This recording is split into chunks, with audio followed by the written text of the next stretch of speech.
Hi friends, Assalamu alaikum. Welcome to Aji's Kitchen.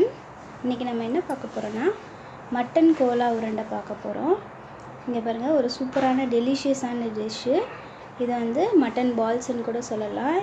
இது வந்து நல்ல ஒரு சைடு டிஷ் ரெசிபி, ஒரு ஸ்நாக்ஸ் ரெசிபி கூட. இப்போ இது எப்படி சிம்பிளா செய்யறதுன்னு பார்க்கலாம். இதுக்கு தேவையானது மட்டன் நான் எடுத்துர்க்கேன். மட்டன் வந்து 600 கிராம் எடுத்துர்க்கேன். எலும்பு இல்லாமல் இந்த மாதிரி சின்ன சின்ன பீசஸாக எடுத்து வச்சுருக்கேன்.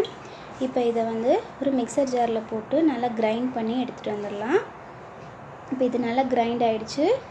இதை வந்து ஒரு பவுலுக்கு மாற்றிடலாம். இப்போ அதே மிக்சர் ஜாரில் 4லேருந்து 5 பச்சை மிளகாய் எடுத்திருக்கேன். அப்புறம் 4-5 பட்டை, 6லேருந்து 7 கிராம்பு எடுத்திருக்கேன். கிராம்பு ஆப்ஷனல் தான், தேவைப்பட்டால் போட்டுக்கோங்க, இல்லாட்டி வேணாம்.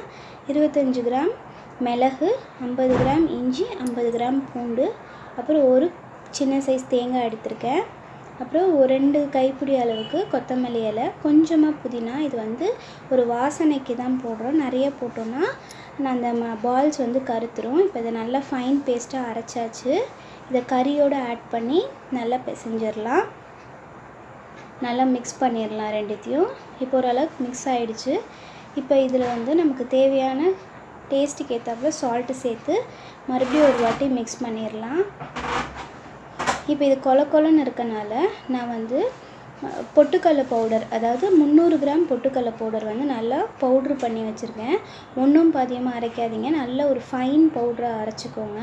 இதை வந்து ஒரு சப்பாத்தி மாவு பதம் சொல்ல முடியாது, அதுக்கு முன்னாடி பதத்தில், அதாவது உங்களுக்கு கையில் தொட்டாவே நல்லா தெரியும் அந்த பதத்துக்கு ஒரு பால் மாதிரி உருட்டி எடுத்து வச்சுக்கலாம்.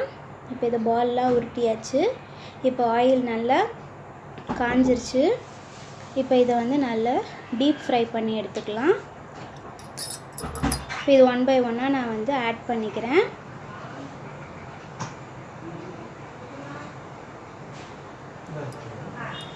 இப்போ இது நல்லா ஃப்ரை ஆயிடுச்சு, ஒரு டார்க் ப்ரௌன் ஆயிடுச்சு.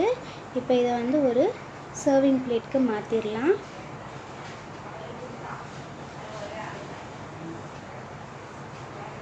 பாருங்கள், ஒரு சூப்பராக டெலிஷியஸான மட்டன் கோலா உருண்டை ஒரு சிம்பிளான டைமிங்கில் சிம்பிளான இன்க்ரீடியன்ட்ஸ் வச்சு நமக்கு ரெடி ஆகிடுச்சு.